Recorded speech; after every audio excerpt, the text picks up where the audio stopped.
For a chemical reaction. Delta H आणि delta you मध्ये काय रिलेशनशिप आहे हे आपल्याला बघायचं आहे.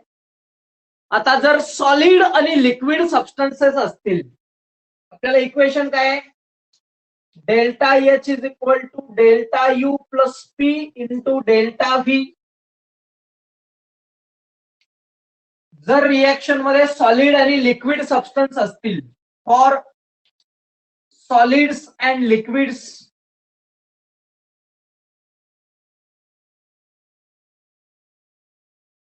सॉलिड आणि लिक्विड सबस्टन्स असेल तर त्याच्यामध्ये चेंज इन व्हॉल्यूम कसा असतो, स्मॉल असतो. Change in volume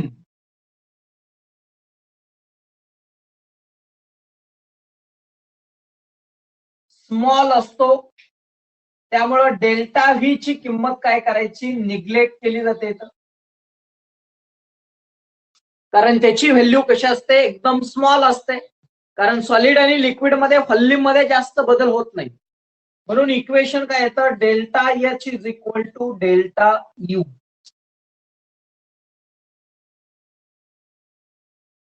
he term काय केली आपण, निग्लेक्ट केली.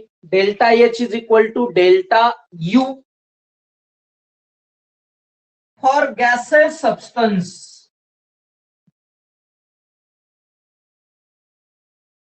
आता गॅसेस सबस्टन्स मध्ये व्हॉल्यूम आपल्याला निग्लेक्ट करून चालत नाही. Volume change in volume cannot neglected, cannot neglect. त्याच्यामध्ये आपल्याला जो व्हॉल्यूम असतो तो व्हॉल्यूम आपल्याला निग्लेक्ट करता येत नाही. Delta H is equal to delta U plus P delta V. Delta V म्हणजेच काय, delta U plus P V2 minus V1. Delta H is equal to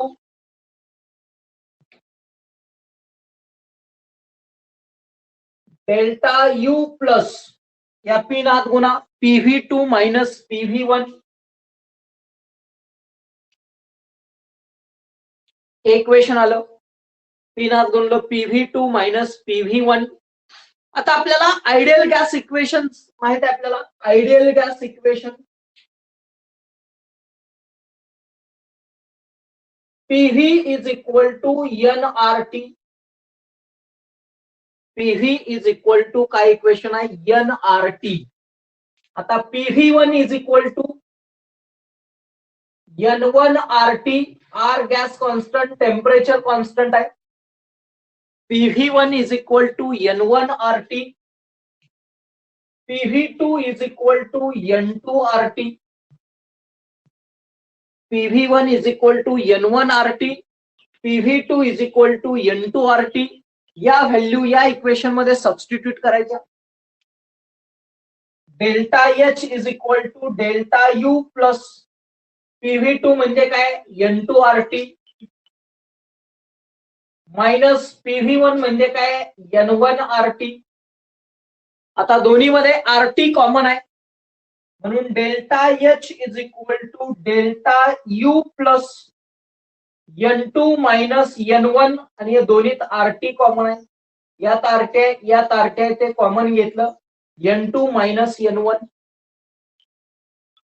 delta H is equal to delta U plus N2 minus N1 म्हणजे काय, delta N RT. Delta H is equal to delta U into delta N RT. Delta N ची किंमत कशी काढली जाते, number of moles of gases product. Number of moles of gases product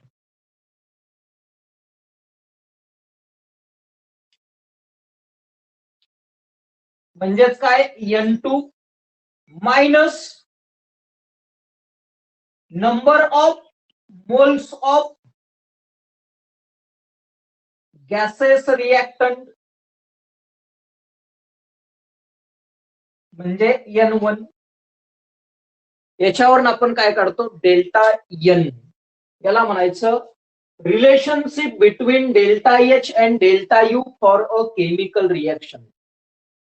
तर chemical reaction मध्ये relation करत असताना solid आणि लिक्विड सबस्टन्स जर असतील तर त्याचा चेंज इन व्हॉल्यूम हा व्हेरी स्मॉल असतो, सिन्स इट इज निग्लेक्टेड. त्यामुळे ती टर्म काय करायची, निग्लेक्ट करायची.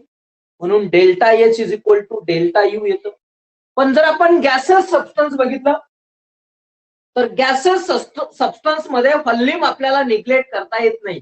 In gases substance volume change in volume cannot be neglected. Delta H is equal to delta U plus P delta V. Delta U plus P V2 minus V1. Delta V म्हणजे V2 minus V1.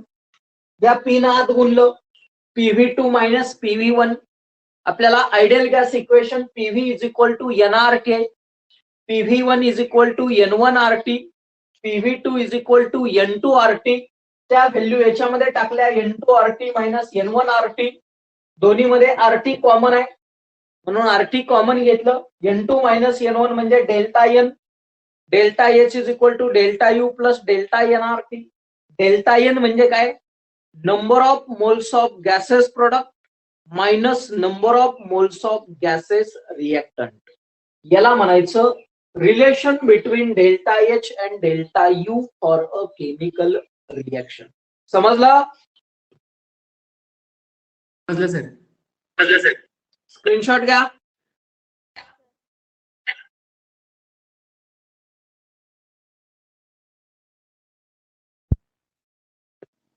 घेतलं.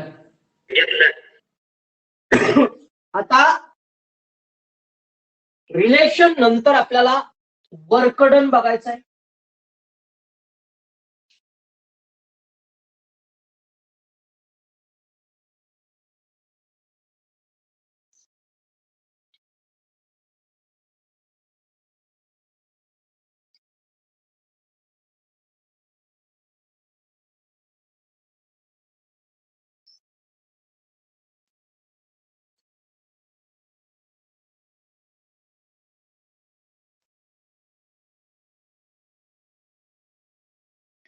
Work done for a chemical reaction. आता chemical रिएक्शनचं आपल्याला काय करायचं आहे, work done बघायचं आहे. Work done for chemical reaction. Work done for chemical reaction. Chemical रिएक्शनचं आपल्याला काय करायचं आहे, work done.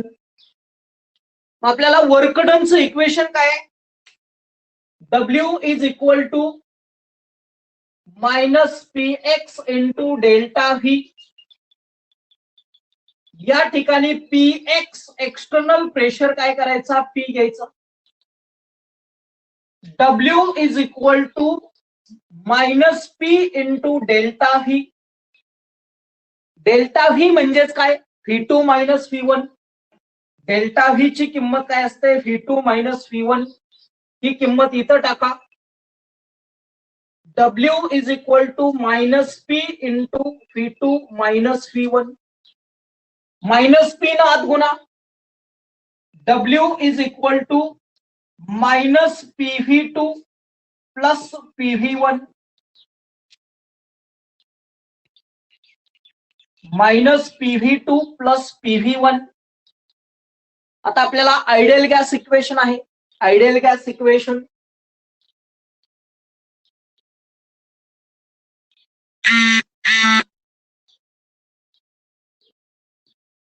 Ideal gas equation PV is equal to NRT.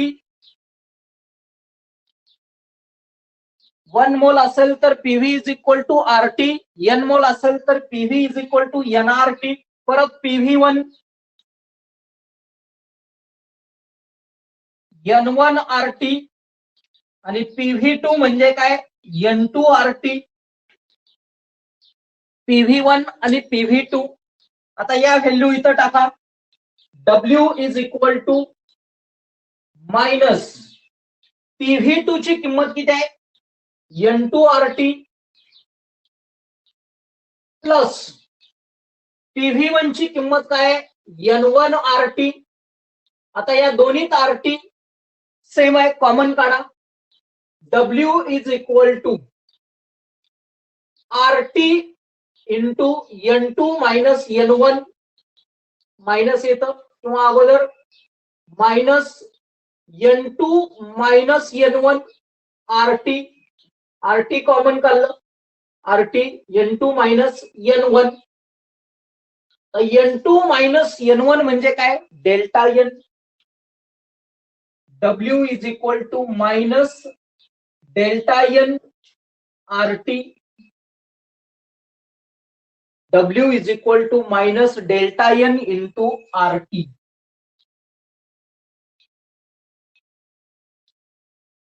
या इक्वेशनला म्हणायचं work done for a chemical reaction. This is a work done for a chemical reaction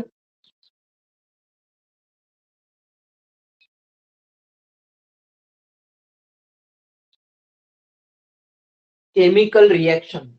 आता या वर्क डनचं जे नेचर आहे हे या डेल्टा एन वर अवलंबून आहे. वर्क डनचं नेचर हे डेल्टा एन वर अवलंबून आहे. बघा पहिली कंडिशन, जर समजा N1 हा N2 पेक्षा मोठा असेल,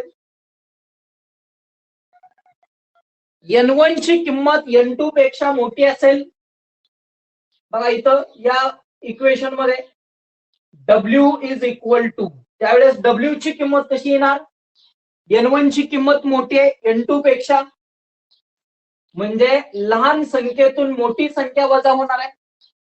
N1 मोठा N2 पेक्षा, लहान संख्येतून मोठी संख्या वजा केली की वजा येणार, हे वजा आणि हे वजा काय होणार अधिक, म्हणजे W ची किंमत काय येणार पॉझिटिव्ह येणार. पॉझिटिव्ह म्हणजेच 0 पेक्षा जास्त येणार. पॉझिटिव्ह म्हणजेच काय 0 पेक्षा जास्त. That is W is a greater than 0. W ची किंमत 0 पेक्षा जास्त असते आणि W पॉझिटिव्ह असतं म्हणजे काय, work is a done by the surrounding on the system. Work is done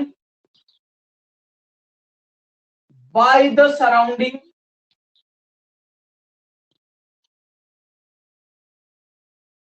on the system plus W चा अर्थ काय, work is done by the surrounding on the system. आपण साइन कन्व्हेन्शन मध्ये बघितले. दुसरी कंडिशन, जर N2 हा N1 पेक्षा मोठा असेल, N2 ची किंमत N1 पेक्षा जास्त असेल, म्हणजे याच्यापेक्षा हा मोठा आहे, म्हणजे मोठ्या संख्येतून लहान संख्या वजा होले की प्लस होणार आणि हे मायनस आहे असं राहणार, म्हणजे W ची किंमत काय येणार निगेटिव्ह. बघा N2 मोठा आहे N1 लहान आहे, मोठ्या संख्येतून लहान संख्या वजा झाली की प्लस येणार आणि हे मायनस आहे असं राहणार, म्हणजेच W ची किंमत 0 पेक्षा कमी असते. निगेटिव्ह म्हणजे W ची किंमत 0 पेक्षा कमी असते आणि W निगेटिव्ह कधी असतो, by the system on the surrounding. Work is done by the system on the surrounding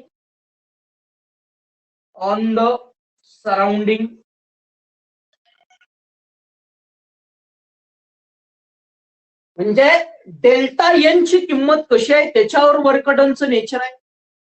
N1 हा N2 पेक्षा मोठा असेल तर W ची किंमत पॉझिटिव्ह असते by the surrounding on the system. N2 हा N1 पेक्षा ग्रेटर असेल तर W ची किंमत निगेटिव्ह असते by the system on the surrounding. आणि तिसरं, N1 is equal to N2 असेल. थर्ड कंडिशन काय बघा,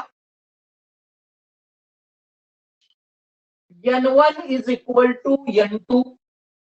N1 आणि N2 ची किंमत सारखी असेल तर डेल्टा एन ची किंमत 0 असते.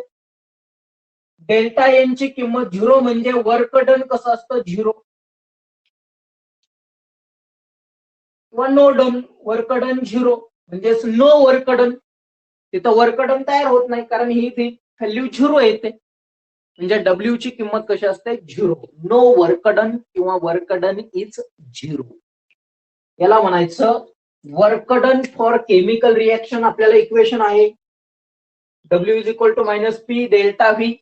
डेल्टा व्ही म्हणजे V2 मायनस V1 ची किंमत तिथं टाकली. PV2 प्लस PV1 इक्वेशन आहे. PV1 ची N1 RT, PV2 ची N2 RT. त्या व्हॅल्यू फक्त तिथं टाकल्या. RT कॉमन काढलं. N2 मायनस N1 म्हणजे डेल्टा N. डेल्टा N म्हणजे काय, आपण number of moles of gases product minus number of moles of gases reactant आणि त्याच्यावरनं त्याचं नेचर. समजलं? हो सर. स्क्रीनशॉट घ्या.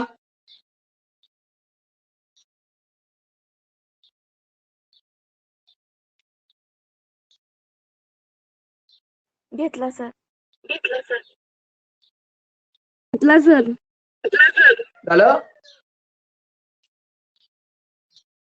आता एन्थाल्पीज ऑफ द फेज ट्रान्झिशन किंवा फेज ट्रान्सफॉर्मेशन म्हणायचं.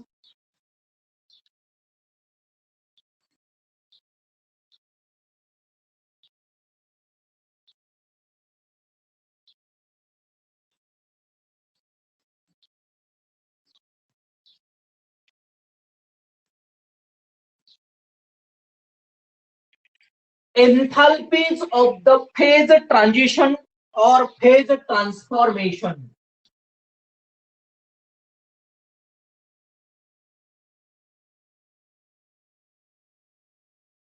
फेज ट्रान्झिशन अर्थ एकच आहे. ट्रान्सफॉर्मेशन घेतलं काय आणि ट्रान्झिशन घेतलं काय, अर्थ एकच आहे. आता फेज ट्रान्झिशन म्हणजे फेज मध्ये बदल. फेज ट्रान्सफॉर्मेशन किंवा फेज ट्रान्झिशन म्हणजे काय, तर त्या फेज मध्ये चेंज. मग फेज चेंज म्हणजे काय असतं, सॉलिडचं रूपांतर लिक्विड मध्ये होणं त्याला म्हटलं जातं फेज चेंज. लिक्विडचं रूपांतर गॅस मध्ये होणं त्याला म्हटलं जातं फेज चेंज. किंवा गॅसचं रूपांतर लिक्विड मध्ये होणं त्याला म्हटलं जातं फेज चेंज. लिक्विडचं रूपांतर सॉलिड मध्ये होणं त्याला म्हटलं जातं फेज चेंज. सॉलिडचं लिक्विड, लिक्विडचं गॅस, गॅसचं लिक्विड, लिक्विडचं सॉलिड, याला म्हणायचं फेज चेंज. आता एन्थाल्पीज ऑफ द फेज चेंज काढत असताना टेम्परेचर आणि प्रेशर कॉन्स्टंट असतं. टेम्परेचर आणि प्रेशर कॉन्स्टंट असतं. त्या केमिकल रिएक्शनच्या कंपोजिशन बदलत नाही. कंपोजिशन न बदलता एका फेजचं रूपांतर किंवा एका पदार्थाचं रूपांतर दुसऱ्या पदार्थामध्ये करणं, एका फेजचं रूपांतर दुसऱ्या फेज मध्ये करण्यासाठी लागणारी जी एनर्जी आहे म्हणजे जी एन्थाल्पी असते त्याला म्हटलं जातं एन्थाल्पीज ऑफ द फेज ट्रान्झिशन. म्हणजे आपल्याला सांगता येईल it is the change in enthalpy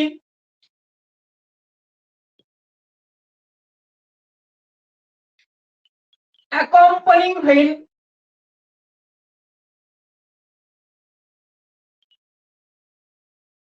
when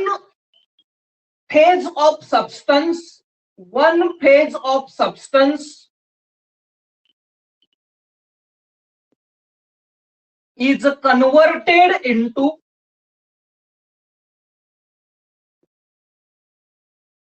another phase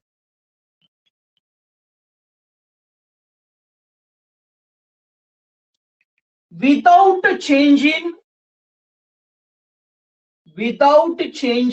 composition,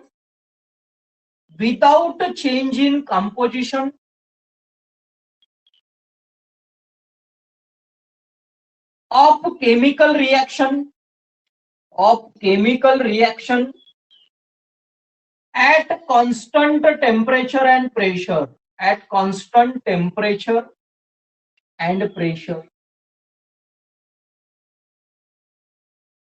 याला म्हणायचं phase transition. Enthalpies of the phase transition. बघा, चेंज इन एन्थाल्पी कशासाठी, एका ए वन फेज सबस्टन्स, एका अवस्थेतील पदार्थाचं रूपांतर दुसऱ्या अवस्थेमध्ये करायचं, म्हणजे सॉलिडचं लिक्विड असेल, लिक्विडचं गॅस असेल, सॉलिड गॅसचं लिक्विड असेल, लिक्विडचं solid, phase change without change in composition. त्या रासायनिक अभिक्रियेमधले जे पार्टिसिपंट असतात त्याचं कंपोजिशन बदलायचं नाही. आणि टेम्परेचर आणि प्रेशर काय करायचा, कॉन्स्टंट ठेवायचा. याला म्हणायचं एन्थाल्पीज ऑफ द फेज ट्रान्सफॉर्मेशन और फेज ट्रान्झिशन. आता कोण कोण प्रकारचं असतं बघा. पहिलं enthalpy of fusion. Enthalpy of fusion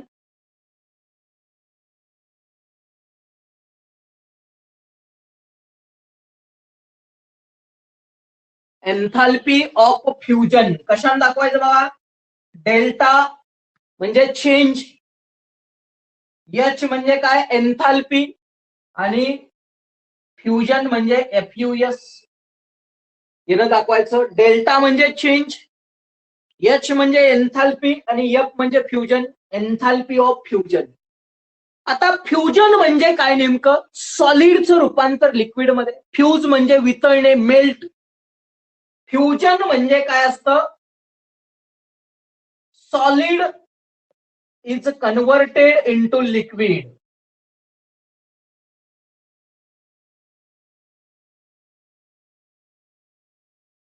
सॉलिडचं रूपांतर लिक्विड मध्ये झाल्यानंतर त्याला काय म्हणायचं, फ्युजन. मग आता एन्थाल्पी ऑफ फ्युजन कुणाला म्हणायचं, 1 मोल ऑफ सॉलिड सबस्टन्सचं कन्व्हर्जन लिक्विड मध्ये होण्यासाठी लागणारी enthalpy. It is the change in enthalpy accompanying when 1 mole of solid substance is fused or converted into liquid without change in temperature at constant pressure. Without change in temperature म्हणजे constant, आणि pressure ही कसा असतो, constant. याला म्हणायचं enthalpy of fusion. 1 mole of solid सबस्टन्सचं conversion liquid मध्ये करण्यासाठी लागणारा एन्थाल्पी म्हणजेच काय म्हटलं जातं, एन्थाल्पी ऑफ फ्युजन. बघा डेफिनेशन काय सांगायची, it is the change in enthalpy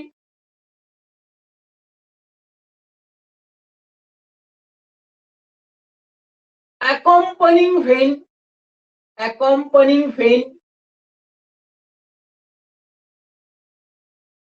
1 mole of solid substance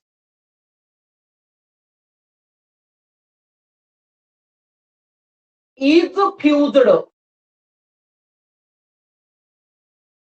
फ्युज्ड म्हणजे काय, solid is converted into liquid, म्हणून कंसातल्या फ्युज्डचा अर्थ काय, converted into liquid.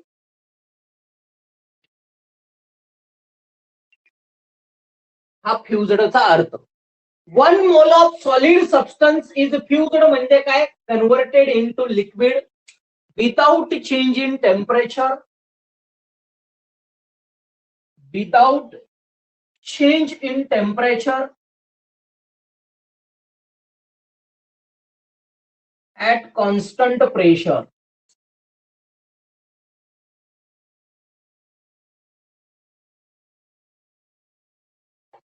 Is called enthalpy of fusion. याला म्हणायचं enthalpy of fusion.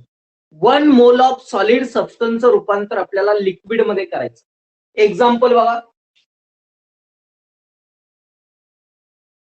H2O solid म्हणजे आईस,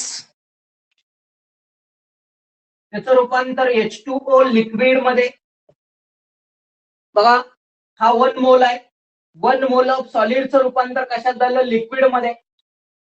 त्याच्यासाठी लागणारा जो एन्थाल्पी ऑफ फ्युजन आहे अधिक 6.01 kilojoule per mole at 0 degree Celsius.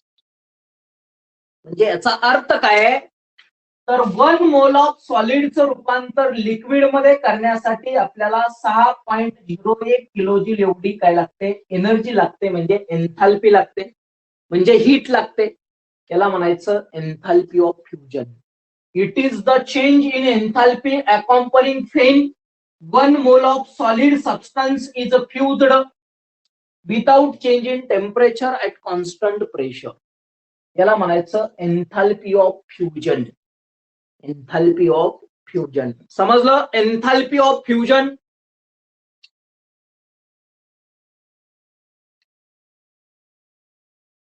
आहे का अडचण याच्यामध्ये?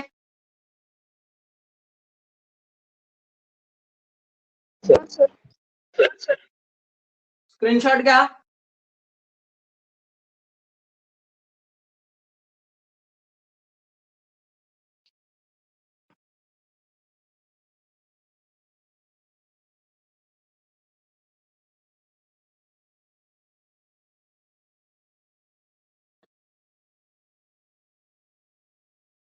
झालं?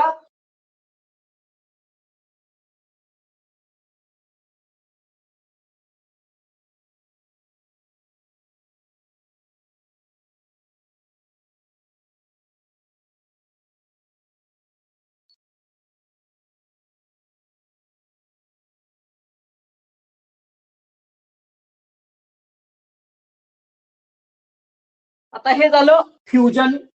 याच्या अपोजिट काय असतं? सॉलिडचं रूपांतर लिक्विडच्या अपोजिट म्हणजे लिक्विडचं रूपांतर सॉलिड मध्ये म्हणजे त्याला आपण म्हणतो फ्रीजिंग. याच्या रिव्हर्स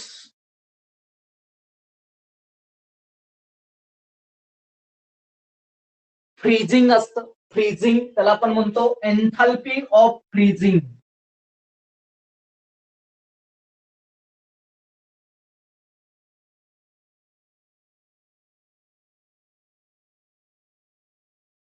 एन्थाल्पी ऑफ फ्रीजिंग.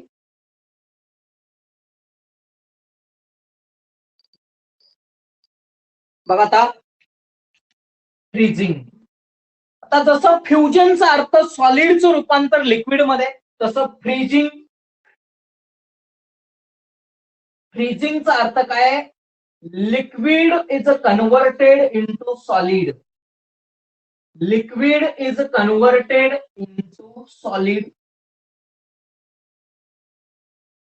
लिक्विडचं रूपांतर सॉलिड मध्ये होतं फ्रीजिंग मध्ये. म्हणून बघा आपला जो फ्रीज असतो, त्या फ्रीज मध्ये जो फ्रीजर असतो, फ्रीजर, या फ्रीजर मध्ये तुम्ही कुठलाही लिक्विड सबस्टन्स ठेवा, त्याचं रूपांतर सॉलिड मध्ये म्हणजे बर्फ तयार होतो. पाणी ठेवलं की त्याचं काय होतं? बर्फ तयार होतं. म्हणजेच काय तयार झालं? लिक्विडचं रूपांतर सॉलिड मध्ये. बर्फ म्हणजे काय? सॉलिड स्टेट ऑफ वॉटर आहे. याला म्हणायचं फ्रीजिंग. म्हणजे याच्या अपोजिट येतं. इथं काय केलं आपण? सॉलिडचं रूपांतर लिक्विड मध्ये केलंय. फ्रीजिंग मध्ये लिक्विडचं रूपांतर कशात होतं? सॉलिड मध्ये. डेफिनेशन सांगता येईल आपल्याला त्याची. It is the change in enthalpy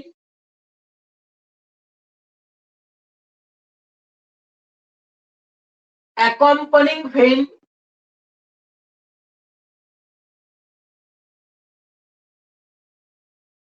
one mole of liquid is freezed. फ्रीजड म्हणजे काय? Converted into solid. इथं लिक्विड आहे, याच्या उलट काय? Solid. Converted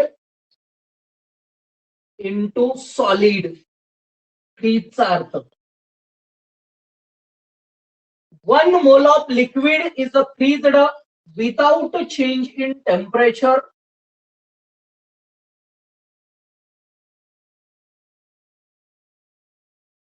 at constant pressure.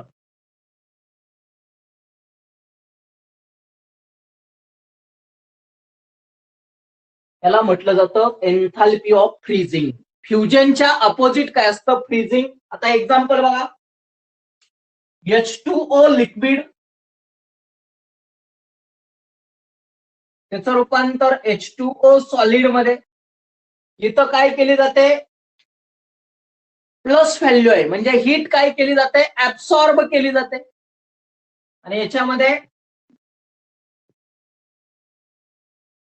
Sign फक्त चेंज होतं. -6.01 kilojoule per mole at 0 degree Celsius.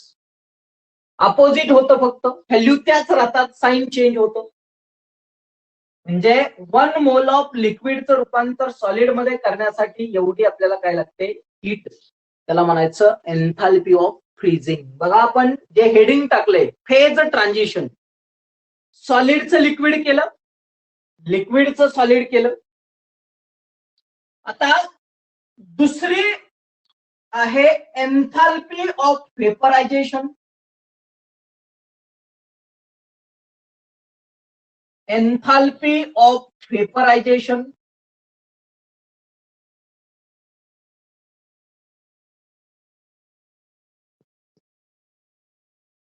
ते दाखवायचं डेल्टा एच वेपरायझेशन. व्हीएपी म्हणजे काय, वेपरायझेशन. आता वेपरायझेशन, वेपर म्हणजे काय, कुठल्याही द्रव पदार्थाची वायू अवस्था म्हणजे vapour. The gases state of the any substance is called a vapour. म्हणजे लिक्विडचं रूपांतर वेपर मध्ये, त्याला म्हणायचं वेपरायझेशन. वेपरायझेशनचा अर्थ काय आहे,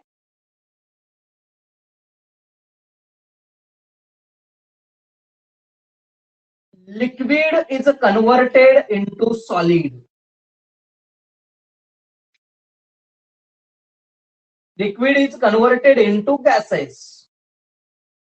लिक्विडचं रूपांतर गॅसेस स्टेट मध्ये झाल्यानंतर त्याला काय म्हणायचं, वेपरायझेशन. आता परत डेफिनेशन बघा. आता लिक्विडचं रूपांतर कशात करायचं आपल्याला, गॅसेस स्टेट मध्ये. लिक्विडचं रूपांतर गॅसेस स्टेट मध्ये.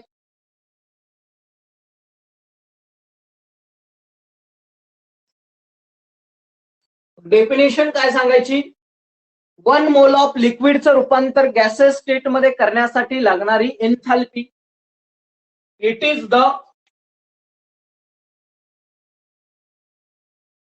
Change in enthalpy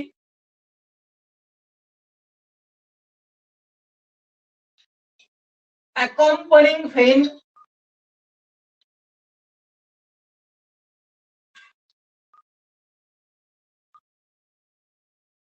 1 mole of liquid substance, 1 mole of liquid substance gets vaporized. आता vaporized म्हणजे काय, कन्वर्टेड इनटू गॅसेस. वेपरायझडचा अर्थ काय,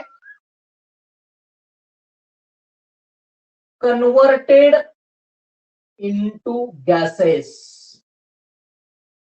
कंस पूर्ण, वेपरायझड.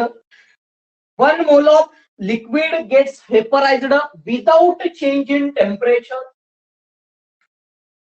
विदाउट चेंज इन टेम्परेचर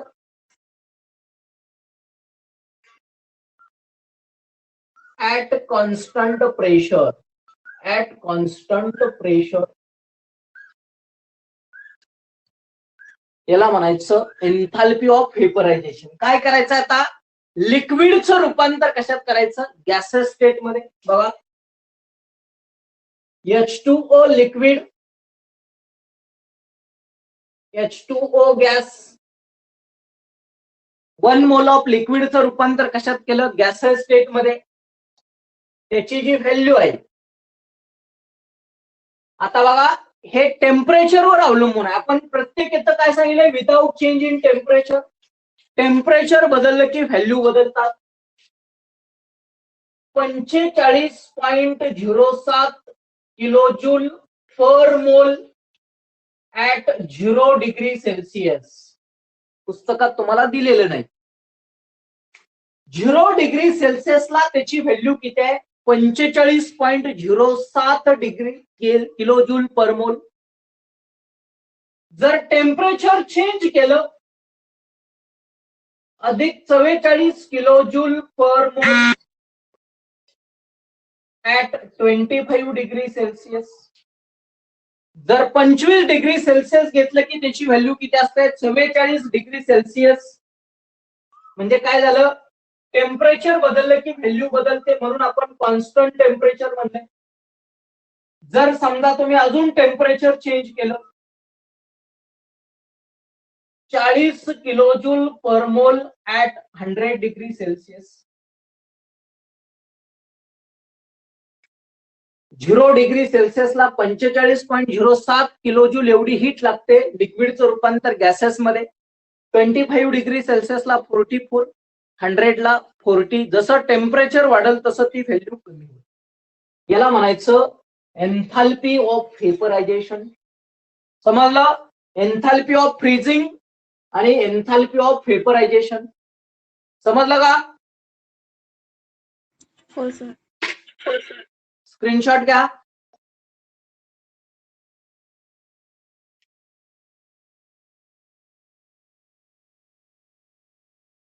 घेतला सर. आता जसं फ्युजनचं रिव्हर्स फ्रीजिंग होतं, तसं आता व्हेपरायझेशनचं रिव्हर्स काय आहे बघा.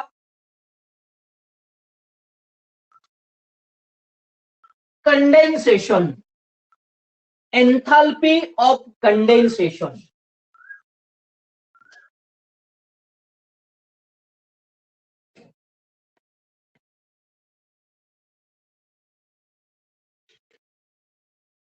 कंडेन्सेशन म्हणजे गॅसचं रूपांतर लिक्विड मध्ये.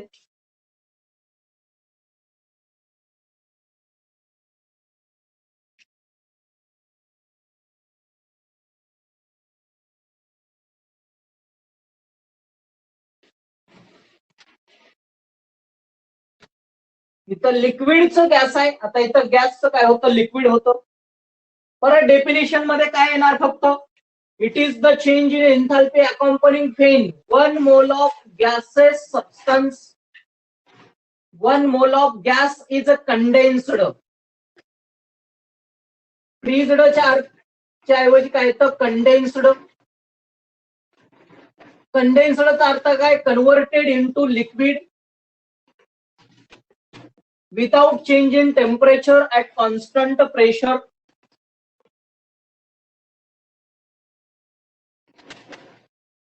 आणि रिएक्शन अपोजिट करायच्या फक्त. H2O गॅस, त्याचं रूपांतर H2O लिक्विड. इथं काय आहे, लिक्विडचं रूपांतर गॅसमध्ये, याच्या अपोजिट काय, गॅसचं रूपांतर लिक्विड मध्ये. व्हॅल्यू कशा असतात, opposite. -45.07 kilojoule per mole at 0 degree Celsius. 25 घेतले की वजा 44, 100 घेतले की वजा 40. याच्या अपोजिट काय, कंडेन्सेशन. म्हणजे बघा, जे फेज ट्रान्झिशन बघतोय, सॉलिडचं लिक्विड फ्युजन, लिक्विडचं सॉलिड फ्रीजिंग, लिक्विडचं गॅस व्हेपरायझेशन, गॅसचं लिक्विड कंडेन्सेशन. या 4 झाल्या enthalpies of the phase transition. आणि शेवट बघायचे आपल्याला एन्थाल्पी ऑफ सब्लिमेशन. स्क्रीनशॉट घ्या.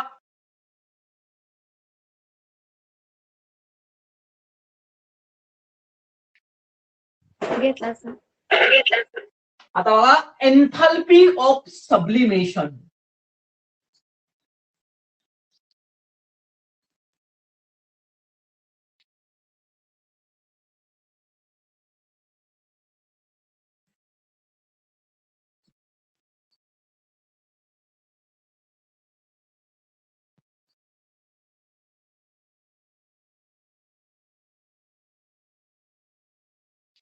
Enthalpy of sublimation.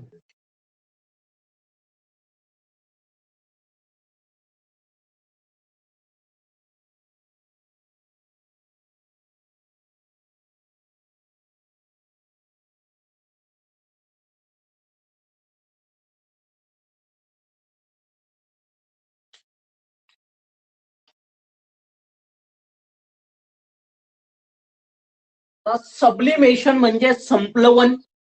संप्लवन कुणाला म्हणतो, ज्या स्थायू पदार्थाचं रूपांतर द्रव पदार्थामध्ये न होता डायरेक्ट वायू पदार्थामध्ये होतं. सॉलिडचं रूपांतर डायरेक्ट कशात होतं, गॅसेस स्टेट मध्ये. त्याला म्हणायचं sublimation.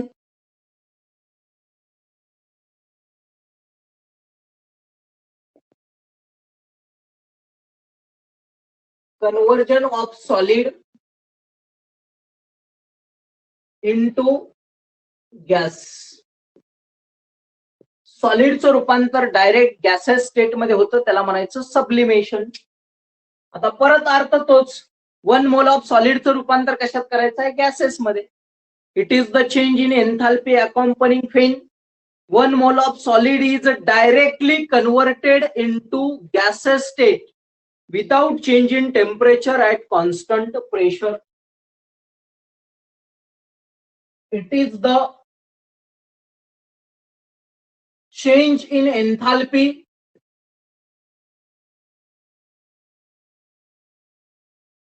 accompanying feed 1 mole of solid substance. 1 mole of solid is directly converted into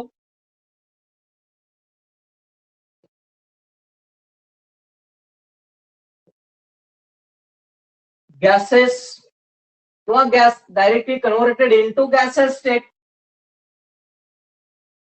without change in temperature, without change in temperature at constant pressure, at constant pressure. याला म्हणायचं enthalpy of sublimation. Example बघा, H2O solid, त्याचं रूपांतर H2O gas मध्ये, आणि याची जी किंमत असते 51.08 kilojoule per mole at 0 degree Celsius. 1 mole of सॉलिडचं रूपांतर डायरेक्ट गॅसेस स्टेट मध्ये करण्यासाठी काय वापरलं? 51.08 किलोजूल एवढी एनर्जी लागते. आता हे दोन्हीचं कॉम्बिनेशन आहे. Enthalpy of sublimation is equal to enthalpy of fusion आणि एन्थाल्पी ऑफ वेपरायझेशन, या दोन्हीची बेरीज असते. फ्युजन आणि वेपरायझेशनची बेरीज म्हणजे काय असतं? सब्लिमेशन. बघा, H2O सॉलिड, फ्युजन मध्ये काय होतं? H2O सॉलिडचं रूपांतर H2O लिक्विड मध्ये, त्याचा डेल्टा एच आपण किती घेतला होता? 6.01 kilojoule per mole at 0 degree Celsius. H2O liquid, त्याचं रूपांतर H2O गॅस, त्याला आपण म्हणलं होतं एन्थाल्पी ऑफ वेपरायझेशन, लिक्विडचं गॅस मध्ये. त्याची किंमत किती होती? 45.07 किलोजूल पर मोल. या दोन्हीची बेरीज करा. दोन्हीची बेरीज बघा, लिक्विडला लिक्विड कॅन्सल, H2O सॉलिड, त्याचं रूपांतर H2O गॅस, दोन्हीची बेरीज 45.07 आणि 6.01, दोन्हीची बेरीज येते 51.08.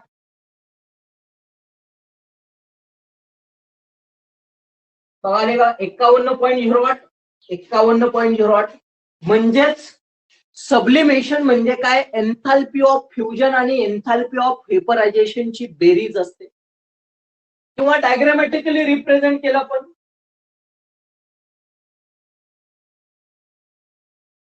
समजा हा सॉलिड सबस्टन्स आहे, हा लिक्विड सबस्टन्स आहे, आणि हा गॅसेस सबस्टन्स आहे. Solid, liquid, gas. सॉलिडचं रूपांतर लिक्विड मध्ये होतं, H2O सॉलिड, त्याचं रूपांतर H2O लिक्विड मध्ये. सॉलिडचं लिक्विड म्हणजे काय? फ्युजन, त्याला आपण काय म्हटलं होतं? एन्थाल्पी ऑफ फ्युजन, आणि त्याची किंमत किती होती? 6.01. नंतर लिक्विडचं रूपांतर गॅसेस स्टेट मध्ये, H2O लिक्विड, त्याचं रूपांतर H2O गॅस, याला आपण काय म्हणतो? Enthalpy of vaporisation. Enthalpy of vaporisation. आणि डायरेक्ट सॉलिडचं रूपांतर गॅस मध्ये, H2O सॉलिड, त्याचं रूपांतर H2O गॅस. त्याला म्हटलं जातं सब्लिमेशन. बघा मग इथं सुद्धा लक्षात येतं एन्थाल्पी ऑफ फ्युजन आणि एन्थाल्पी ऑफ व्हेपरायझेशन म्हणजे पूर्ण काय आहे? एन्थाल्पी ऑफ सब्लिमेशन म्हणजे फ्युजन आणि व्हेपरायझेशनची बेरीज येते, त्याला म्हणायचं enthalpy of sublimation. It is the change in enthalpy accompanying when 1 mole of solid is directly converted into gaseous state without change in temperature at constant pressure. आणि ही त्याचं example, हे दोन्हीची बेरीज कशी इक्वल येते आणि हे डायग्रामॅटिकली रिप्रेझेंट. समजलं? हो सर. स्क्रीनशॉट घ्या.